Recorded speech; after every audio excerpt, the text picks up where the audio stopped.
They say some moments haunt you forever. And I used to think that was just something people said to sound poetic, dramatic even. But I know now it's true. Because it's been 3 years since that party, 3 long, heavy years, and still, there are nights when I wake up, breathless. Like I've been holding my breath in a dream I can't wake up from. Replaying every second of that night. Every look. Every laugh. Every silence.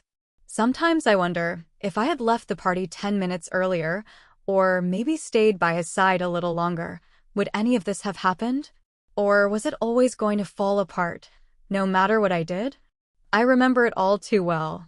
The dress I wore, red, silky, a little risky for someone who'd been married for over a decade.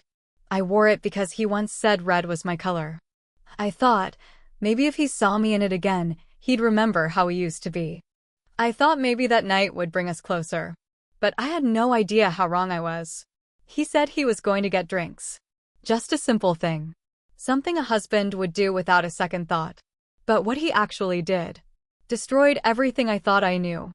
I wish I could tell you that I found out gently, that there was some warning, some sign. But sometimes life doesn't give you flashing lights. Sometimes it gives you whispers. Subtle little cracks in the glass that you ignore until the whole thing shatters right in your hands. And the thing is, it wasn't just what he did that night. It was the way he looked at me afterward, like I was the one intruding. Like I was the one who didn't belong. Have you ever been in a room full of people and felt completely invisible? Like you could scream at the top of your lungs and no one would hear you? That's how I felt at that party. Even before it all went down.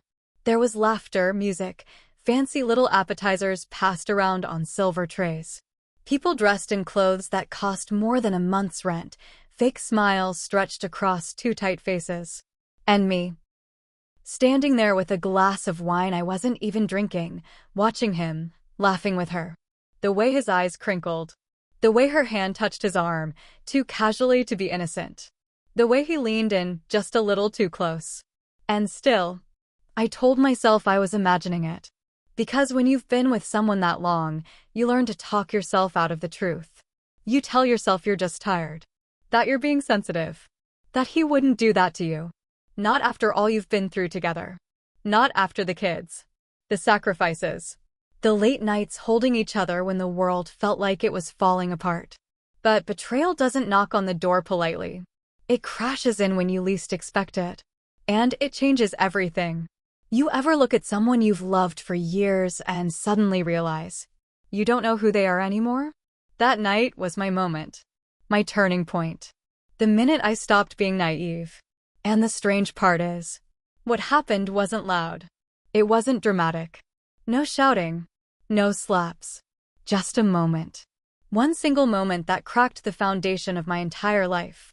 And ever since, I've been living in the aftershocks. So, if you've ever loved someone who broke you, if you've ever stared at the ceiling at 2 a.m. wondering how things got this far off track, if you've ever felt the ache of betrayal so deep it's like someone reached inside your chest and squeezed, then this story is for you.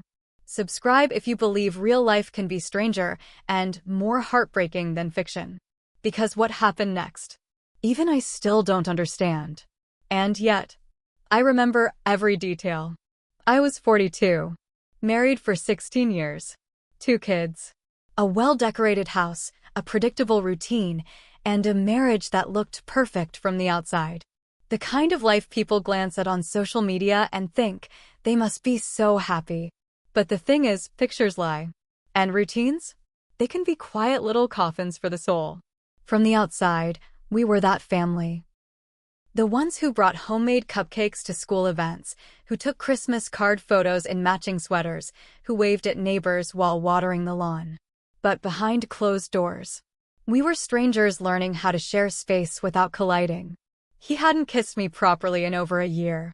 We still slept in the same bed, sure, but it felt like a stranger's. We'd touch, occasionally, out of obligation. A brush on the shoulder, a quick peck on the cheek when the kids were watching. But that fire? That raw, unspoken connection we used to have? Gone.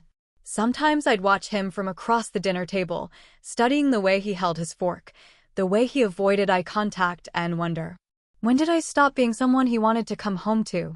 Mark was charming. Painfully charming. The kind of man who remembered birthdays, who knew how to talk to anyone in any room. Women loved him. Men admired him. He had this natural ease, like life had never bruised him. And maybe that was the difference. I had bruises.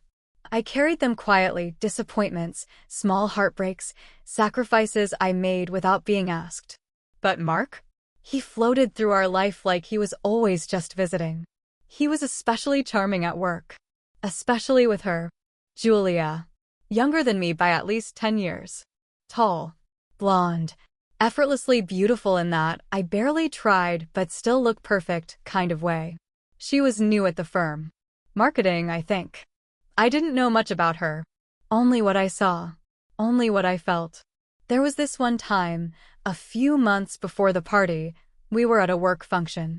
Mark had dragged me there, even though he knew I hated those things. He was introducing me to colleagues when Julia walked up.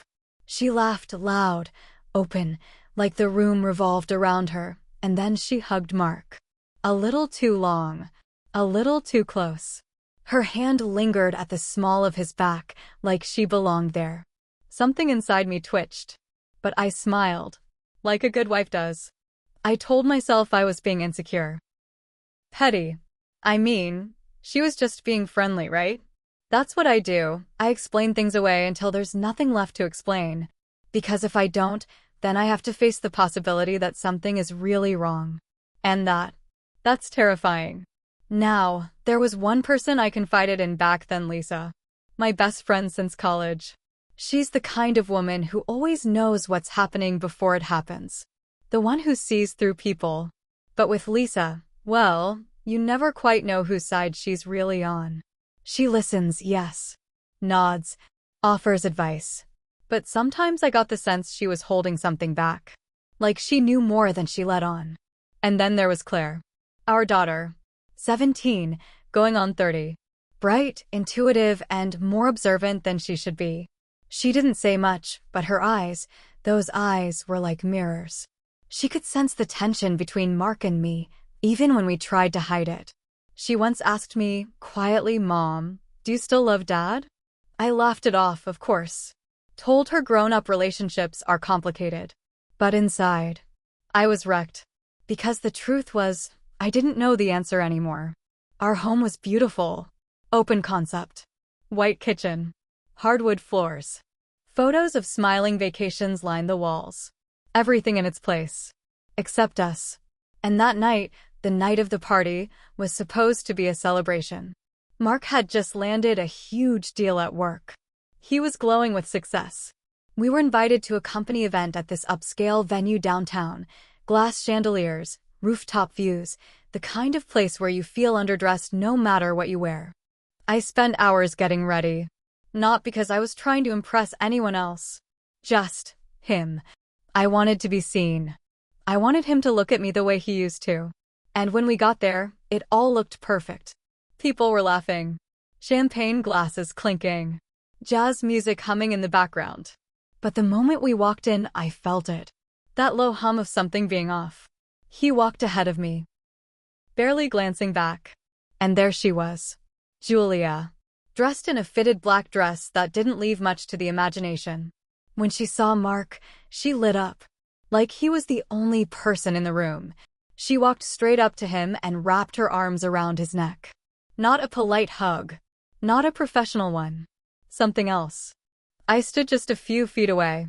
And Mark, he smiled. He leaned into her. His hand rested lightly on her waist. Like muscle memory. Like it wasn't the first time. I froze. My hands clenched around my clutch. But I didn't say a word. I smiled. Like a good wife does. And right then, I knew. Something was happening. Something had already happened. But instead of storming out, or confronting them, or making a scene, I stayed. I laughed at people's jokes. I sipped my drink. I played my part. Because when your whole life has been built on appearances, you learn how to wear a mask better than anyone. But deep inside, a storm had already begun. And that night, that party, was going to tear everything I thought I knew apart. It was meant to be a celebration. Mark's promotion. A big one. Vice President of Strategic Development or some impressive sounding title that meant he'd be traveling more, working longer hours, and, let's be honest, getting more attention. This night was supposed to be a new chapter for him, for us. Or at least, that's what I told myself as I zipped up the red dress. He used to say red was my color. Said it lit up my skin and brought out the fire in me. So I wore it for him. I stood in the mirror for longer than I cared to admit, hoping he'd look at me and remember. Remember what we had before everything dulled. Before silence filled the spaces between our words. But when I walked downstairs that night, he barely looked at me. A quick glance, a half smile. No words, no compliment. Just, you ready?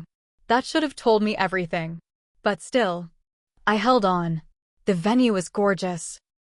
Chandeliers like stars, soft jazz playing from the corner, candles flickering on every table. The kind of place where everything feels a little magical. But that magic never reached me. The moment we stepped inside, he was gone. Pulled into handshakes, backslaps, toasts. People praising him, congratulating him, patting him on the back like he'd won the lottery. And then, there she was. Julia. God, I still remember the way she walked across that room. Confident. Deliberate. Like she knew exactly where she was going and who she was going there for. Her dress clung to her in all the ways mine used to. Her lips redder than mine. Her laugh louder. Her arms wrapped around Mark's shoulders before I could even catch up. He didn't pull away. He didn't even glance to see if I was watching. And me? I just stood there, clutching a glass of wine I hadn't even tasted. From across the room, Julia's eyes found mine. Not with surprise. Not even guilt. Just acknowledgement. As if to say, you see it now, don't you? I smiled. Because that's what I'd learned to do. Smile when it hurts. Smile when it's awkward. Smile when you want to scream. It's amazing how well you can lie with your face when you've had years to practice. As the night went on, I noticed more. Mark kept disappearing. Little gaps in time. First it was to check a work email. Then to talk to the head of operations. Then to grab us both a drink. But the drinks never came. And every time I scanned the room, I saw him, just out of reach. And her, always near. Their heads bent too close in conversation. Hands brushing when they passed something.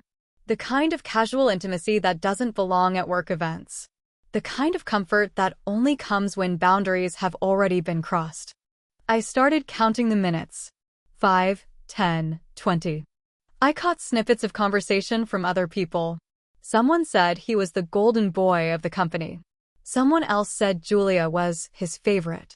But the one that stuck, the one that burrowed into my brain and wouldn't let go, was a woman I didn't know, standing near the bar with a smirk on her lips and too much wine in her voice. She leaned toward me and said, almost casually, "You're so patient with them." I wouldn't be. Not after the rumors. Just like that. No explanation. No clarification. Just that one line. A sentence wrapped in implication. I blinked, tried to smile, and asked, "What rumors?" But she laughed. Shrugged. Silly office stuff. You know how people talk. And then she walked away. I stood there, heart racing, hands cold, brain buzzing with 100 questions I didn't want answers to. The band started playing something slow, couples drifting to the floor like it was a movie scene. And I stood there. Alone. My husband nowhere to be seen. A few minutes later, I caught a glimpse of them, Mark and Julia, slipping out the side door. Laughing.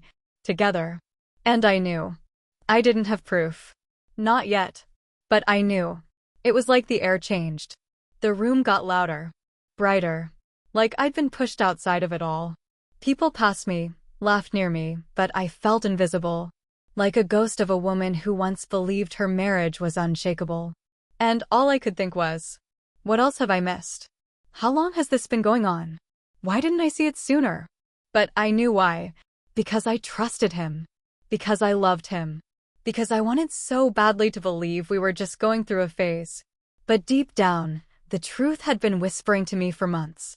And now, it was screaming. That night didn't just crack something inside me, it split me. And I had no idea that the worst was still to come. I didn't sleep that night. We got home around midnight and Mark went straight to the bathroom.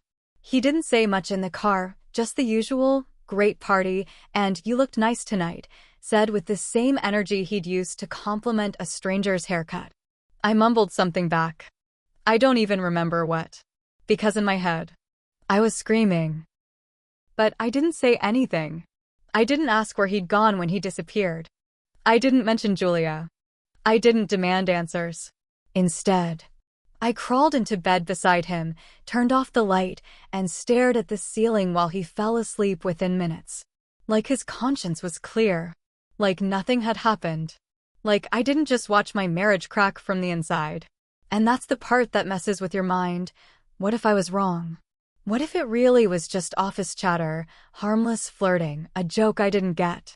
The next morning, I stood at the kitchen sink watching Mark pour his coffee. Same routine. Same movements. He scrolled through his phone while sipping, not once looking up at me. Not once asking how I was. Not once acknowledging the storm swirling inside my chest. I asked myself, am I really doing this? Am I really going to turn our life upside down over a few lingering touches and one snide comment from a stranger? Maybe I was being paranoid. Maybe I was just jealous. Because someone else could make him laugh. Because someone else made him light up in a way I hadn't seen in years. Maybe that's all it was. Maybe I was the problem. I mean, who was I now? I wasn't the spontaneous, fun version of myself he married. I was tired. Worn down. Always organizing, cooking, reminding people to take their vitamins. I had become the background of our family. The scaffolding that held everything up, but never got seen. I used to matter. Now I was a fixture. A shadow trailing behind him. And the worst part? I let it happen. I slowly dimmed myself so he could shine. I made excuses for every late night, every missed anniversary, every dinner where he barely looked up from his phone. So I called Lisa. Because sometimes you just need someone to talk you down off the ledge. Someone to tell you you're not crazy. Or maybe that you are. But with love. We met at the coffee shop around the corner. I didn't even order anything. Just sat down and said, something's wrong. I think Mark's. I don't know. Something's going on with him and that woman, Julia. She blinked.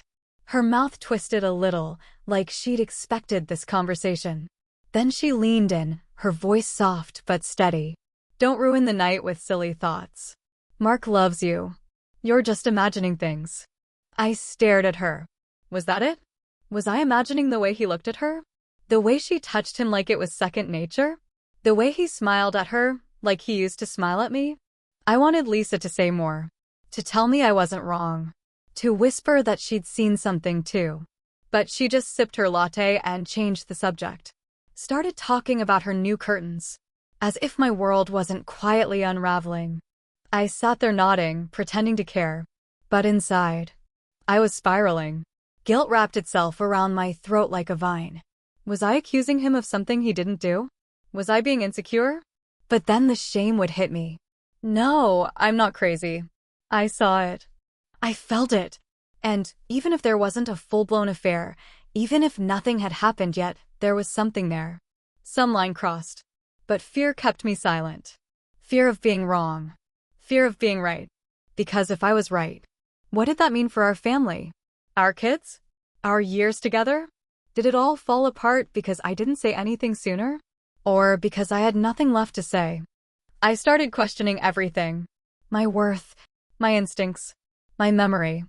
I replayed every interaction between them, every work dinner, every office party, every time he mentioned her name in passing. I began to see it all differently now. I stood in front of the mirror that night after everyone had gone to bed. Washed my face. Stared at my reflection. And I didn't even recognize the woman looking back at me. I looked tired. Not just physically, but emotionally, spiritually. Like I'd been carrying the weight of unspoken pain for years. And maybe I had. Maybe the real betrayal wasn't what he did with Julia. Maybe it was how long I let myself live like I didn't deserve more. More love. More truth. More realness. Because what I was living in, it wasn't a marriage anymore. It was a story we were both pretending to still believe in. And I knew, if I didn't confront it soon, I was going to disappear completely. After the party, something shifted. Not just in me, but in him. Mark was different. Colder. More distracted than usual. The kind of distracted that doesn't come from stress or exhaustion, but from distance. Emotional absence. He'd always been a little wrapped up in work, but now it felt like he was in a completely different orbit. Like he was physically home, but his mind was somewhere else entirely. The late nights started again. At first, it was once or twice a week. We're closing a big project, he'd say. Can't drop the ball now. Then it became routine. He'd leave early, come home late. He'd smell like cologne that wasn't his usual. And sometimes, like he'd showered somewhere else. He stopped asking about my day. Stopped kissing me goodbye. Our conversations dwindled to logistics. Groceries, bills, Claire's school events. And his phone. God, his phone became glued to him. Even in the bathroom. Even while we were watching a movie. At night, the screen would light up at 11, 12, even 1 a.m. He'd glance at it, then turn it face down. Sometimes he'd smirk quietly to himself, like whoever was on the other end had said something clever. I knew. I didn't have proof yet, but I knew. One day, I was cleaning out the back seat of his car. Claire had left her art supplies all over the floor, and I was trying to pick up some paintbrushes wedged under the seat. That's when I saw it. A glass. Stemless. Fancy. Not the kind we had at home. And on the rim? Lipstick. A soft plum color, nothing I'd ever wear. Smudged just enough to tell me someone had taken a generous sip. I froze. Just sat there in the back seat with that glass in my hand, heart racing. Why was it there?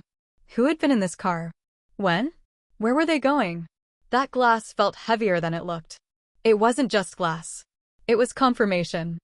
I didn't even say anything at first. I placed it gently in a paper bag and stuck it in the garage. I needed time to breathe. Later that night, as we sat on opposite sides of the couch pretending to watch TV, I turned to him. My voice was calm. Too calm. Hey, I found something in your car today. He didn't look away from the screen. Yeah? A glass. With lipstick on it. Now he looked at me. Just for a moment. But his face didn't crack. Not even a twitch. That must have been from that work dinner with Julia and the team. She rode with me. You know how messy she is. He chuckled. Too casually. I didn't say anything. Just watched him. Studied him. He looked back at the TV. Then added, Are you seriously accusing me of something right now? You've always had trust issues. This is nothing. That hit me like a punch. You've always had trust issues. He turned it on me. Made me the problem. Made me question my own sanity. But I'd heard those words before. Years ago. Different situation. Different lie. Back then, I had found a text on his phone. Something vague. Flirty. When I confronted him, he said the same thing. You're always overreacting. You read into everything. 3 months later, I found out the truth. He'd had a one-night stand on a business trip. Said it meant nothing. Said it was a mistake. Said he wanted to fix things. And I let him. Because Claire was little. Because I was scared. Because I thought love was supposed to forgive. But now I saw the pattern. The deflection. The way he made me feel crazy for noticing things that were right in front of me. That night, I stayed up late scrolling through his social media. Something I hadn't done in a long time. We didn't post about each other much anymore, but I was looking for anything. And that's when I saw it. A notification. Julia had liked one of his photos. Not a new one. An old one. From a beach trip we took 4 years ago, him shirtless, grinning at the camera, holding Claire's hand. It was such a random picture. Why would she go digging that far back unless she was looking? That accidental like wasn't an accident. It was a message. A mark. A silent, smug little stamp. I've been here too. The next few days, I watched everything closer. How often he checked his phone. How quickly he turned away from my gaze. How his moods changed depending on whether or not he'd been texting. He became shorter with me. Easily irritated. Every question I asked felt like a nuisance. Like my concern was an inconvenience. I started losing sleep. Started checking his phone when he left the room, but the man had gotten smarter. Everything was locked. Fingerprint, Face ID, privacy settings. I felt like I was living with a stranger. Like I was on the outside of my own marriage, watching someone else live inside it. And it was killing me. Every little moment chipped away at my sanity, the quiet whispers, the smirks, the late nights, the lipstick, the empty apologies, the gaslighting. It wasn't just betrayal I felt. It was erasure. Like I was slowly being erased from my own life, while someone else was taking my place. And still, I hadn't told anyone. Not even Lisa. Not Claire. No one. Because once I said it out loud, it would be real. And I wasn't ready. Not yet. But I was close. So close. Because you can only carry a lie for so long before it starts to break you open from the inside. It was a Saturday night. Cool air. Clear skies. Lisa had invited a small group of friends over for what she called a casual wine night. Nothing fancy, just old friends, laughter, some good music. I almost didn't go. Something in my gut told me to stay home. But I went anyway. Because I needed to see. I needed to know if what I'd been feeling in my bones was real, or just my heart playing tricks on me. When we arrived, everything looked normal. Candles flickering on the back patio, wine glasses clinking, music humming low from the speaker Lisa always kept on her kitchen counter. I tried to act normal. Smiled. Laughed when people told stories. Even wore the blue blouse Mark once said made my eyes look like oceans. But none of it felt real. It was all performance. Lisa greeted us like always, warm hug, compliments, quick chatter about the wine selection. But there was something in her eyes. A tightness. She was unusually quiet. Too quiet for someone who loved to be the center of attention. She kept glancing at Mark. And Julia. Yes, Julia was there. Of course she was. Standing by the fireplace with a glass of red, laughing at something Mark had said. She wore a black dress again, shorter this time. Tighter. Her hair pulled back, lips painted a deep burgundy. She looked like she belonged there. Like this was her space now. Mark was distant. He kept to one side of the room, swirling his drink, glancing at his phone every few minutes. He barely spoke to me. And when he did, it was polite, public, measured. I watched the way he leaned toward Julia when she spoke. The way she touched his arm casually, like it was second nature. Like I wasn't standing 10 feet away. Like I didn't exist. My heart was pounding the entire night. Like I was waiting for something to explode, even if I didn't know what. Around 10 p.m., Mark disappeared. Said something about taking a call. I nodded, pretending I didn't care. But minutes passed. Then 20. I scanned the room. Julia was gone too. I set my wine glass down and slipped away. Quiet. Controlled. Just walking. I checked the kitchen. The hallway. The patio. Nothing. Then I saw it. A hallway leading upstairs. The house was dimly lit, candles casting long shadows against the walls. I climbed the stairs slowly. Heart in my throat. Every step louder in my ears than the last. And then, I saw it. A door, partially closed. Light leaking through the crack. Whispers. Soft. Muffled. Laughter. I moved closer. Closer still. And gently, pushed the door. What I saw, I will never forget. Julia. Her dress hiked up. Mark. His shirt open. Their bodies too close. Too familiar. His hand on her waist. Her fingers tracing his jaw. Their faces inches apart. Whispering like lovers in the middle of the night. They hadn't noticed me yet. I should have screamed. I should have thrown something. Cried. Collapsed. But I didn't. I froze. Just stood there, staring. Watching the betrayal unfold in front of me like some twisted slow-motion scene. Then, Mark saw me. Our eyes locked. His face didn't twist in shame. No panic. No guilt. Just recognition. Like he had expected this moment to come. Like he was tired of hiding. Silence stretched between us. Julia slowly turned her head and saw me too. She didn't even flinch. She just adjusted her dress slightly. I didn't speak. Didn't cry. Didn't demand answers. I just walked away. Down the stairs. Back into the warm glow of the living room. People were still talking, laughing. Clueless. I picked up my wine glass. Topped it off. And smiled at someone I barely knew.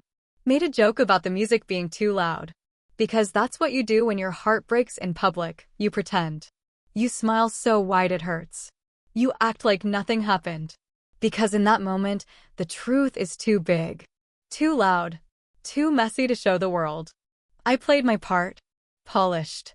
Composed. The perfect picture of someone fine. And I held it together. Until we got home. But here's the thing. That wasn't the moment everything broke. No. That came the next morning when I found something else. Something I wasn't prepared for. And that changed everything. I didn't confront him that night. I didn't scream. Didn't throw anything. Didn't demand answers. I just stopped feeling things. It was like a switch flipped inside me. I shut down. My body moved, but my mind detached like I was watching myself from the outside, floating just above the wreckage. We got home late. He said nothing. Neither did I. He changed into pajamas, brushed his teeth, slid into bed like it was any other night. No apology. No explanation. Not even a trace of shame. I lay there beside him, facing the wall. My body stiff, my mind screaming into a silent void. The next morning, he acted like everything was normal. He poured coffee. Asked if we needed anything from the store. Made a joke about Claire's messy backpack sitting by the door. I stared at him like he was a stranger. Because that's what he was now. Not my husband. Not even a liar. Just a stranger wearing the skin of someone I used to love. Then the phone rang. The landline. We barely even used it anymore. I picked it up, out of habit. Hello? There was a pause. Then a soft, breathy voice. Hi, is Mark there? I didn't say a word. The silence stretched. Then she hung up. I didn't need to ask who it was. I knew. Julia. Of course it was Julia. Calling our house. The house where our daughter slept 2 rooms away. The house I built a life in. It wasn't just the betrayal anymore. It was the audacity. The disrespect. The way she moved through our lives like she had a right to be there. Claire started picking up on the shift. She's too smart not to. Later that evening, she cornered me in the hallway. Her voice was small, unsure. Mom, why are you and Dad so weird lately? I froze. Tried to smile. Tried to lie. Oh, sweetie. We're just tired. Grown-up stuff. You know how that goes. But she didn't buy it. She just looked at me with those eyes, Mark's eyes. But softer. Kinder. Wiser. And in that moment, my heart cracked again. Not for me, but for her.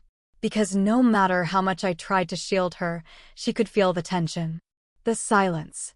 The ache in the air that you can't explain, but you know is there. I thought I could hold it together.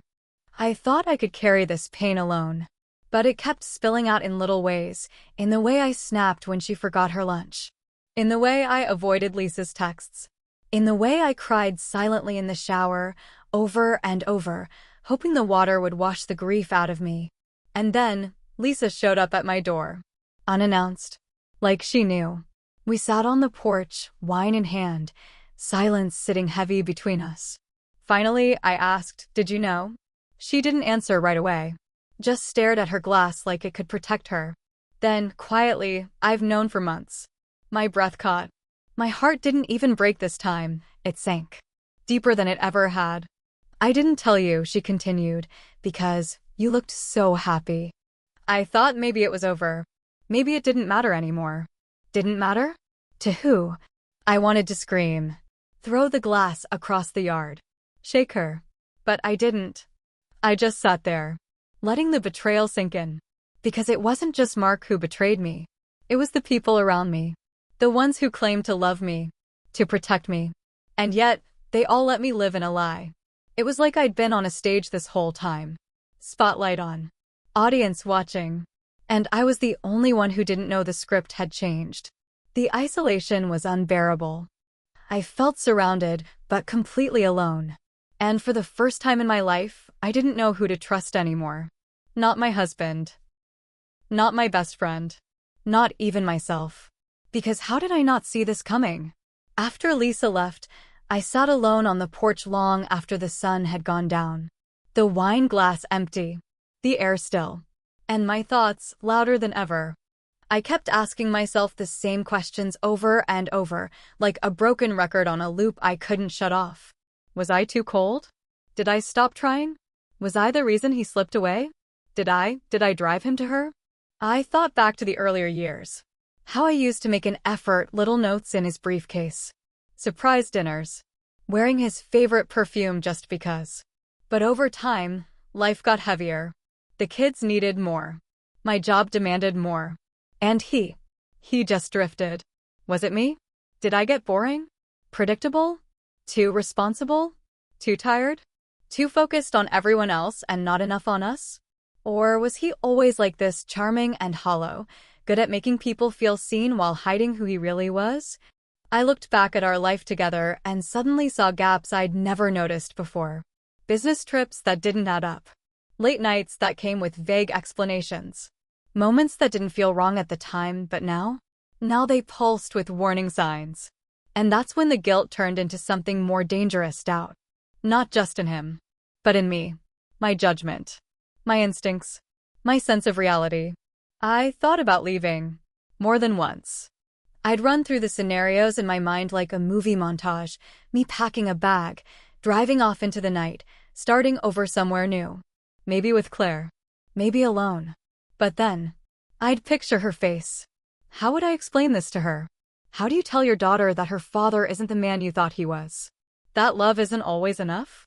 That sometimes you have to walk away from the very thing you built your world around? And then I'd picture the other side. Staying. Pretending. Swallowing my pride and my pain just to keep the family intact. Could I do that? Live in the same house, eat dinner at the same table, smile through birthdays and holidays, knowing what I knew? Could I look at him every day and not hate myself for accepting it? I didn't know what was worse. Staying or going. The only thing I knew for certain was nothing was ever going to be the same again. And then, just when I thought I'd reached the bottom, I saw something. Something that made the decision for me. It was the following morning. Everyone was asleep. I was gathering laundry from the bathroom when I saw it, tucked in the small trash bin beside the toilet. A pregnancy test. Still in its wrapper. But used. Positive. My heart stopped. Everything around me faded. There was no sound. No breath. Just the thudding in my chest. I stared at it, hands shaking. It wasn't mine. I hadn't even touched Mark in months. So, whose was it? Julia's? Someone else's? Was it some sick joke? A mistake? A warning? The questions multiplied faster than I could keep up. I didn't confront him. Not right away. I just stood there, staring at that tiny piece of plastic, realizing in that moment, I had no idea who this man really was anymore. And the most terrifying part? I wasn't even sure I wanted to know. All I knew was this. That test was a line I couldn't pretend didn't exist. It was the proof I'd been dreading. The final crack in a foundation already rotting from the inside. And suddenly, my story wasn't just one of betrayal. It was one of awakening. So now I want to ask you something. Yeah, you. What would you do if you were in my place? If you found a lipstick-stained glass in your husband's car? If your best friend admitted she'd known all along? If your daughter started sensing something she couldn't put into words? And then, if you found a pregnancy test in your bathroom trash, positive and not yours? Would you walk away quietly? Would you pack your things, protect your peace, and rebuild what's left of your heart somewhere new? Or would you stay? Long enough to make them feel every ounce of the confusion, betrayal, and ache they left buried inside you? Have you ever trusted someone so much, only to have that trust shattered in a single moment, not by what they confessed, but by what they never said? Because that's the thing about betrayal, it's not always loud.